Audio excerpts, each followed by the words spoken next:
분명히 식사도 줄이고 운동도 하는데 왜 살은 안 빠질까?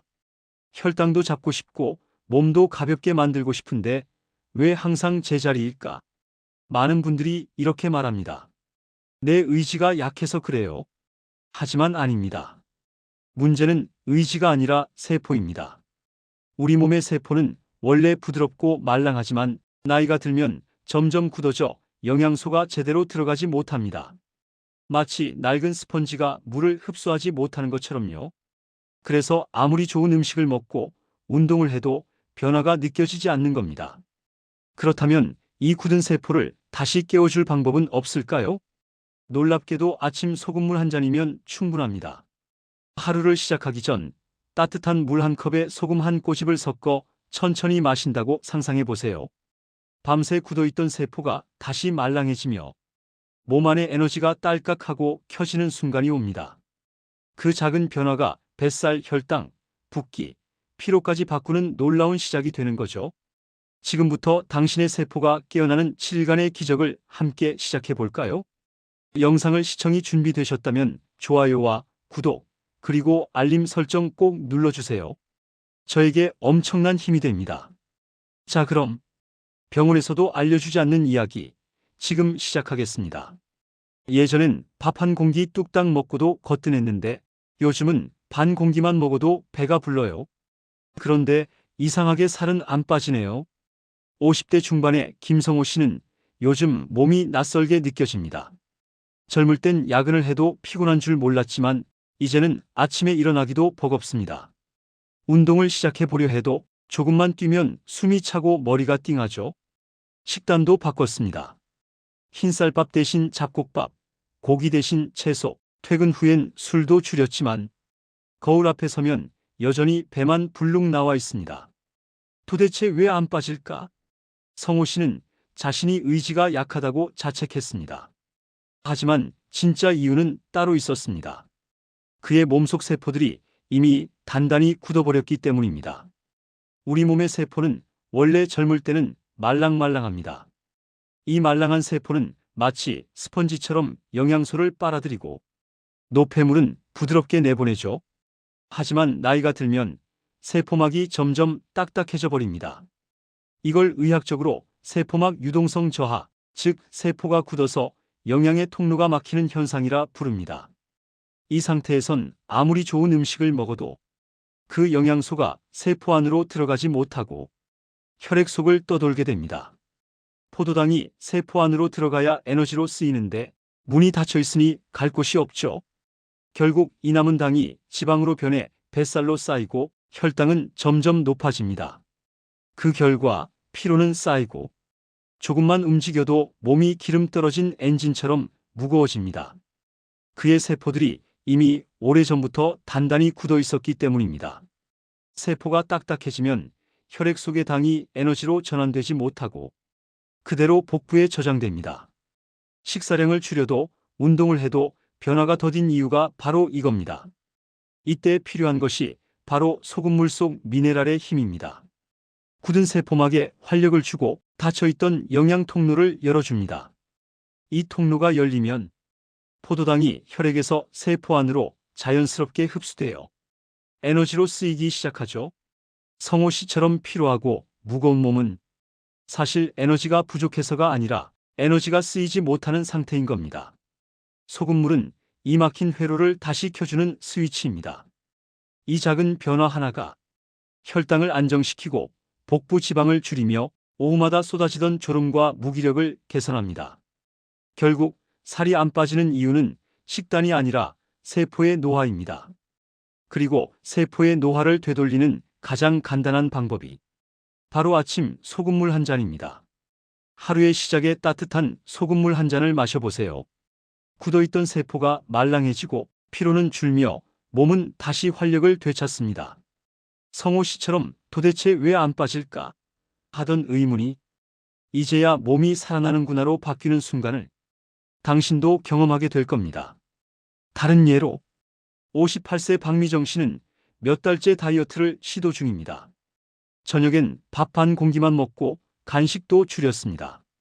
그런데 체중계 숫자는 미동도 없습니다. 운동을 해보자 마음먹고 걷기 운동도 시작했지만 몇 걸음만 걸어도 다리에 힘이 풀리고 숨이 차오릅니다. 내가 의지가 약한가 봐. 하지만 미정 씨의 문제는 의지나 식사량이 아니라 세포의 문이 닫혀 있기 때문입니다. 우리 몸의 세포는 영양소를 받아들이는 문을 가지고 있습니다. 젊을 때는 그 문이 활짝 열려 있어 먹은 음식의 당분이 에너지로 변해 활발하게 쓰이죠. 그런데 나이가 들면 이 문이 점점 닫히기 시작합니다.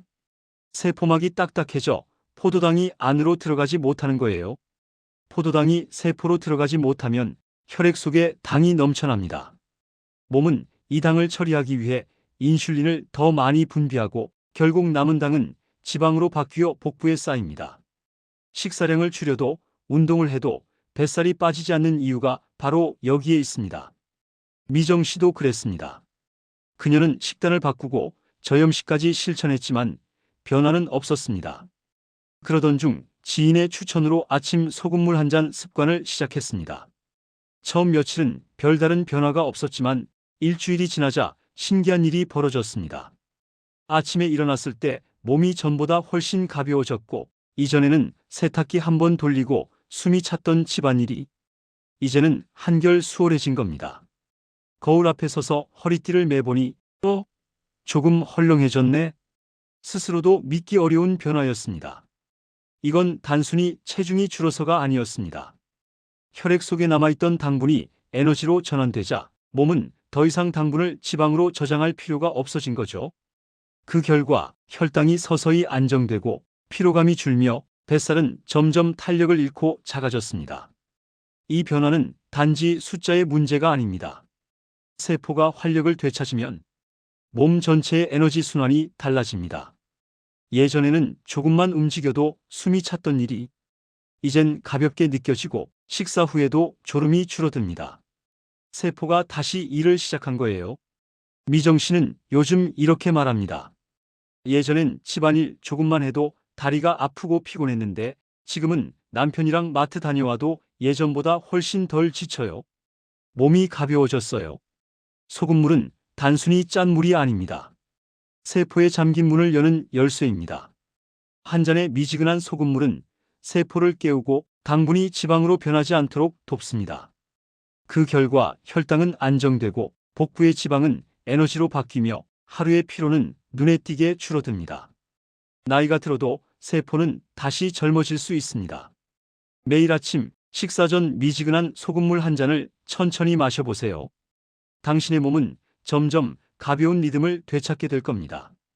세 번째 변화는 피부가 맑아지고 붓기가 사라지는 변화를 누리게 됩니다.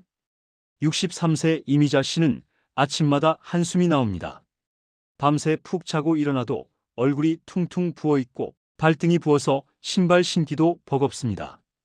예전엔 친구들과 아침 운동도 나갔지만 요즘은 외출이 점점 귀찮아집니다. 얼굴이 커 보이니까 사진 찍기 싫고 피곤해 보인다고 하니까 더 의욕이 안 나요. 사람들은 보통 이렇게 생각하죠. 어제 짜게 먹어서 그래. 하지만 미자 씨는 요즘 짜게 먹지 않아도 붓습니다.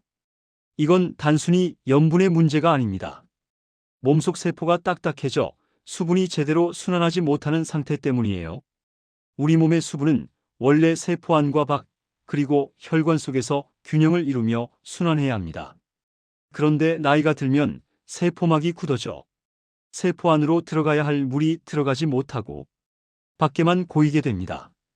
결국 얼굴과 손, 발이 퉁퉁 부어 보이는 거예요. 세포는 마치 오래된 스펀지처럼 겉은 젖어 있어도 속은 마른 상태가 됩니다. 그래서 겉으로는 부었는데 정작 속은 건조하고 힘이 없는 겁니다. 이때 소금물의 미네랄이 놀라운 변화를 만듭니다. 소금 속의 나트륨, 마그네슘, 칼륨은 세포막의 이온 통로를 자극해 세포 안팎의 압력을 조절해 줍니다. 그 결과 세포 밖에 고여있던 물이 다시 안으로 들어가 세포 본연의 수분 균형이 회복됩니다. 즉, 겉의 붓기는 빠지고 속의 촉촉함이 되살아나는 것이죠. 미자 씨는 이런 원리를 모르고 그저 실천만 했습니다.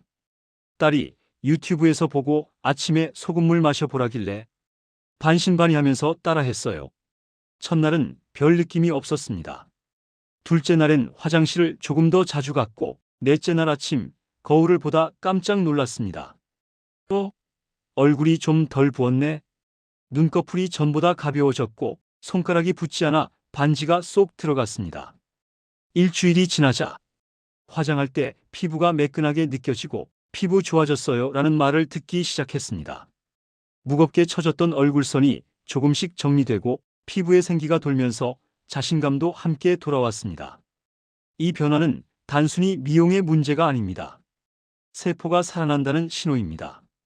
세포 속 수분이 정상적으로 순환하면 산소와 영양이 원활히 공급되고 노폐물이 밖으로 빠져나가 피부톤이 맑아집니다. 과거엔 나이 드니 어쩔 수 없지라며 포기했던 일들이 이제는 아직 내 몸도 반응하네라는 희망으로 바뀌었습니다. 미자 씨는 요즘 이렇게 말합니다. 예전엔 남편이 호빵맨 같다며 놀렸는데 요즘은 얼굴이 환해졌다고 해요. 아침마다 거울 보는 게 즐거워요. 소금물은 단지 짠 음료가 아닙니다. 세포 안의 수분을 되돌리는 생명의 물입니다. 미지근한 소금물 한 잔이 피부의 촉촉함을 되살리고 붓기를 빼며 몸 전체의 순환을 새롭게 만듭니다. 나이가 들어도 피부는 다시 빛을 찾을 수 있습니다. 그 시작은 거창하지 않습니다. 단지 매일 아침 소금 한 꼬집을 녹인 따뜻한 물 한 잔이면 충분합니다. 네 번째로 만성염증이 사라지고 면역력이 강해지는 변화입니다. 요즘은 그냥 몸이 무겁고 쑤셔요. 병원에 가도 큰 이상은 없다고 하는데 허리도 아프고 무릎도 욱신거리고 조금만 피곤하면 코가 막히고 목이 칼칼해져요. 67세 강선옥 씨는 몇 년 전부터 이런 원인 모를 통증에 시달려왔습니다. 젊을 때는 감기 한 번 걸려도 하루면 나았는데 이제는 감기 한 번 걸리면 2주씩 갑니다. 하루는 무릎이 아프고 다음 날은 어깨가 뻐근하고 온몸이 불편한데 병원 검사는 늘 정상입니다. 이상은 없대요. 그런데 왜 이렇게 아픈 걸까요? 이건 단순한 나이 탓이 아닙니다. 몸속 세포에 쌓인 노폐물과 만성염증 때문입니다. 우리 몸은 매일 수많은 세포를 새로 만들고 버립니다.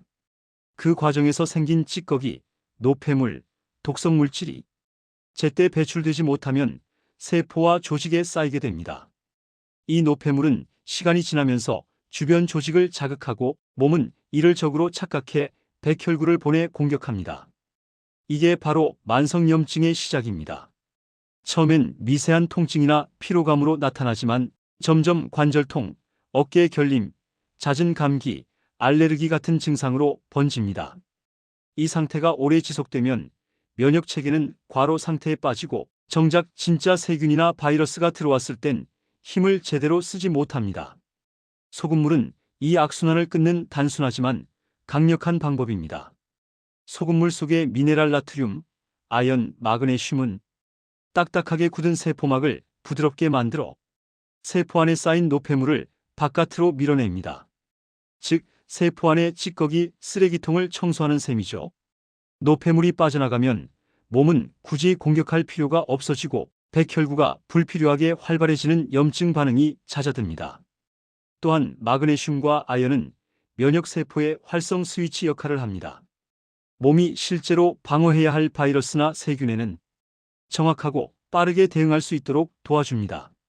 강선옥 씨는 이런 원리를 몰랐습니다. 그저 소금물이 피로에 좋다더라는 친구의 말을 듣고 매일 아침 미지근한 물 한 잔에 소금 한 꼬집을 넣어 마시기 시작했을 뿐이죠. 처음 일주일은 별 차이가 없었습니다. 하지만 10일쯤 되던 날 오랫동안 달고 살던 비염 증상이 한결 가벼워졌습니다. 아침마다 훌쩍이던 콧물이 줄고 목의 칼칼함이 사라졌습니다. 이게 우연일까? 그녀는 계속 소금물을 마셨습니다. 3주가 지나자 몸의 변화를 분명히 느꼈습니다. 밤에 다리가 덜 저리고 아침에 일어날 때 몸이 덜 무겁고 가장 놀라운 건 감기에 걸려도 이틀이면 회복된다는 점이었습니다. 소금물이 만든 이 변화는 단순한 기분 탓이 아닙니다. 세포 속 노폐물이 빠져나가고 혈액이 맑아지면서 염증이 가라앉고 면역세포가 제 역할을 되찾은 것입니다. 이제 선옥 씨는 아침마다 스스로에게 말합니다. 오늘도 내 몸을 깨끗이 씻겨주는 시간이다.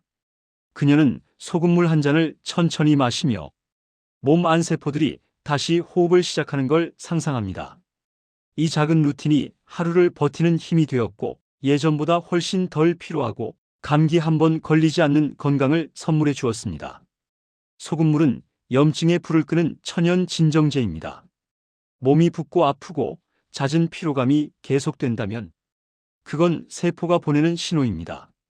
그 신호에 귀를 기울이고 매일 아침 미지근한 소금물 한 잔으로 당신의 면역 시스템을 다시 켜보세요. 세포가 깨끗해지면 당신의 몸은 다시 젊은 날의 리듬으로 돌아갑니다. 마지막으로 말씀드릴 변화는 배속이 다시 살아나는 순간, 즉 변비가 사라지는 변화입니다. 사실 60대 이후 여성들에게 가장 흔하면서도 가장 답답한 고민 중 하나가 바로 이 변비죠. 하루 이틀이 아니라 3일, 5일씩 화장실을 못 가는 날이 이어지면 식욕도 없고 기분까지 가라앉습니다. 속이 꽉 막힌 듯 답답하고 아랫배는 늘 팽팽하게 부른 느낌. 그런데 병원에 가면 특별한 이상은 없습니다라는 말뿐입니다. 66세 윤정혜 씨도 그랬습니다. 변비약도 먹어보고 요구르트도 매일 마셨는데 효과가 없어요. 배가 돌덩이 같아요. 그녀는 20년 넘게 변비로 고생했습니다.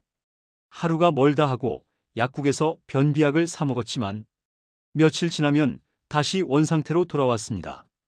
이젠 그냥 체질인가 보다. 그렇게 포기하고 살던 어느 날 친구가 권했습니다. 언니, 아침에 소금물 한 잔만 마셔봐. 진짜 달라져. 정희 씨는 반신반의하면서 미지근한 물 한 컵에 소금 한 꼬집을 넣어 마시기 시작했습니다. 첫날, 둘째 날은 아무 변화가 없었죠. 그런데 사흘째 되던 날, 어라, 배가 덜 더부룩하네. 이상하게 속이 가벼웠습니다.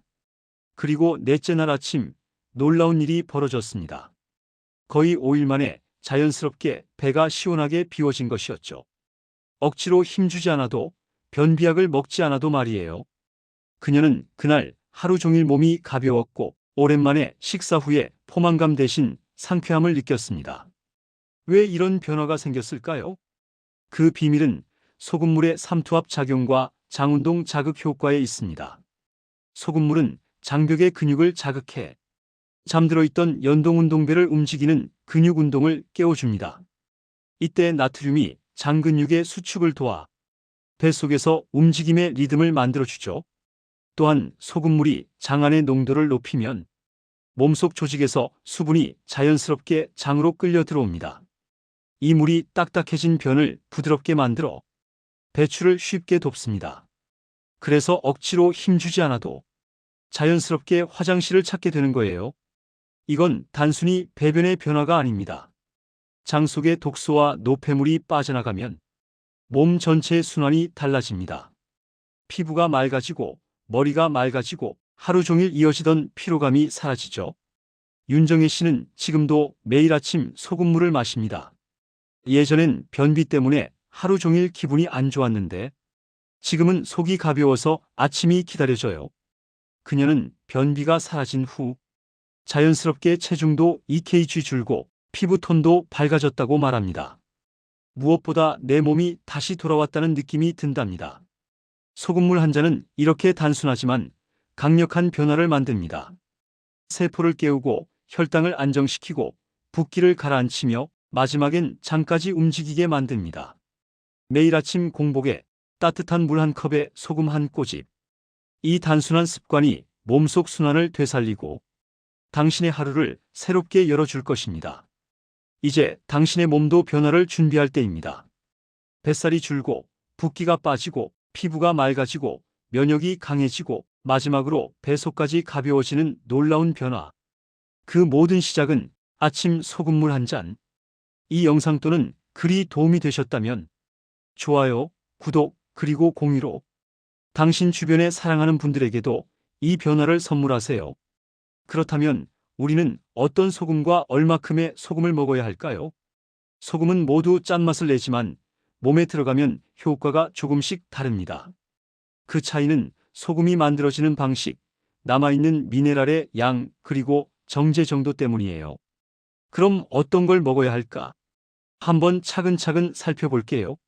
첫 번째로, 마트에서 가장 흔히 볼 수 있는 소금이 바로 정제 소금이에요. 백색 결정처럼 반짝이는 그 소금 맞습니다. 이 소금은 바닷물에서 나트륨만 뽑아내고 다른 미네랄은 대부분 제거한 순수한 짠맛만 남은 형태예요. 그래서 맛은 깔끔하고 음식에 넣으면 간이 정확하게 맞습니다. 하지만 영양면에서는 칼슘과 마그네슘 같은 좋은 미네랄이 없어 아쉬운 편입니다. 주의할 점으로는 소금물로 마실 때는 정제 소금이 너무 짜게 느껴질 수 있으니 정말 아주 조금만 넣으세요. 그 다음으로 천일염입니다. 천일염은 바닷물을 햇볕과 바람으로 말려 만든 소금이에요. 이 과정에서 바닷속 미네랄이 자연스럽게 남습니다. 그래서 정제 소금보다 맛이 부드럽고 짠맛 뒤에 약간의 감칠맛이 나요. 천일염은 세척한 제품을 고르는 게 중요합니다. 요즘 나오는 천일염은 대부분 깨끗이 씻고 말려서 불순물을 거의 없앤 형태예요. 소금물 건강법을 처음 시작하는 분, 부드럽고 순한 짠맛을 선호하는 분, 경제적으로 오랫동안 사용할 소금을 찾는 분이라면 천일염을 선택하시면 좋습니다. 다음으로는 핑크빛을 띠는 히말라야 핑크솔트입니다. 수천만 년 전 바닷물이 산속에 갇혀 만들어진 아면 바위 소금이에요. 색이 핑크빛인 이유는 철분이 들어있어서예요. 또 마그네슘, 칼륨 등 미량 미네랄도 포함되어 있습니다. 요즘은 그라인더형으로 나와 있어서 물컵 위에 한 바퀴만 돌리면 바로 섞을 수 있어 편리해요. 아침에 급할 때 정량 조절도 쉽습니다. 소금물을 꾸준히 마시고 싶은데 매번 티스푼 꺼내기가 귀찮은 분, 철분이 조금이라도 필요한 여성분이라면 핑크솔트가 좋은 선택입니다. 네 번째로 구운 소금입니다. 구운 소금은 천일염을 높은 온도로 구워서 만든 소금이에요. 이 과정에서 쓴맛이 사라지고 짠맛이 둥글게 변합니다. 속이 약하거나 위가 예민한 분들은 이 소금을 사용하면 자극이 덜하다고 느끼기도 해요. 그래서 소금물을 마실 때 속이 쓰리거나 부담스러웠던 분, 순한 짠맛을 원하시는 분에게 추천드립니다. 마지막으로 죽염인데요. 천일염을 대나무통에 넣고 수백 도의 고열로 여러 번 구워 만든 소금이에요. 불순물이 제거되고 알칼리성이 높아진다고 알려져 있죠. 하지만 제조 과정이 복잡해 가격이 매우 비쌉니다. 효능이 일반 천일염보다 몇 배 더 좋다고 단정하기는 어렵습니다. 소량만 특별한 용도로 쓰고 싶은 분, 강한 향과 독특한 풍미를 선호하는 분에게 추천드리고 있습니다. 결론은 어떤 소금이 가장 좋은 소금일까? 사실 이게 최고라고 할 소금은 없습니다. 중요한 건 내 몸에 부담 없이 꾸준히 먹을 수 있느냐예요. 처음 시작하는 분께는 세척 천일염이 가장 무난합니다. 조금 더 편하게 하고 싶다면 핑크솔트 그라인더형도 좋아요. 위가 약하다면 구운 소금처럼 순한 맛을 선택하세요. 요오드가 걱정된다면 요오드 첨가 정제 소금을 가끔 사용하면 됩니다. 마지막으로 꼭 기억하세요. 소금의 종류보다 양이 더 중요합니다. 아무리 좋은 소금이라도 너무 많이 먹으면 나트륨이 과해지니 하루에 오직 작은 티스푼 1개 이하로 조절하시면서 사용하세요. 그리고 고혈압 같은 건강에 이상이 있다면 소금물 건강법을 시작하기 전 반드시 의사와 상의하시고, 소금물을 마시고 속이 쓰리거나 붓거나 어지럽다면 소금물 마시기를 중단하고 물을 충분히 마시세요. 도움이 되셨다면 좋아요 부탁드릴게요.